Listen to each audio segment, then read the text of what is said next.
Sibtain Mahmood California سے ہیں، عثمان علی لاہور سے ہیں۔ وہ کہتے ہیں فواد چودھری نے اسٹیبلشمنٹ پہ الزام لگایا ہے کہ ان کے منہ کو خون لگا ہوا ہے۔ سوال یہ ہے کیا اقتدار نہ ہونے پر آپے سے پار ہو جانے والے یہ لوگ کسی بھی حوالے سے اس ذمہ داری کے مستحق ہیں، اور کیا یہ بیان کسی بھی طرح قابل تعریف ہے؟ آپ کا غیر جانبدارانہ تبصرہ درکار ہے۔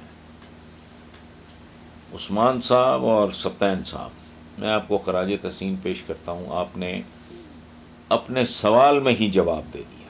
سیاستدان اس ملک کا اگر خائن نہ ہوتا، کرپٹ نہ ہوتا، بدماش نہ ہوتا، میرٹ پہ ایمان رکھتا، چور نہ ہوتا، عوام دشمن نہ ہوتا، آدم خور نہ ہوتا، تو آپ یقین کریں میرے ایمان کا سب ممکن ہی نہیں، یہ ممکن ہی نہیں۔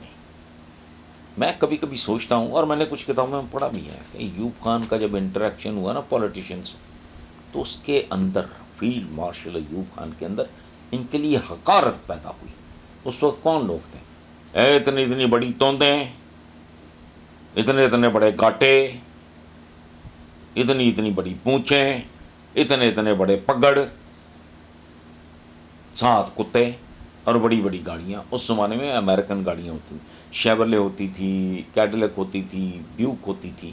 اس میں ایک گاڑی میں خود وہ بیٹھا ہے، پیچھے کتے ہیں، ملازم ہیں۔ یہ وہ لوگ تھے، بددیانت نہیں تھے مالی طور پہ، لیکن نالائق، نکمے، یعنی اتنی اتنی بڑی توندیں ہیں، پتہ نہیں کیا ہے۔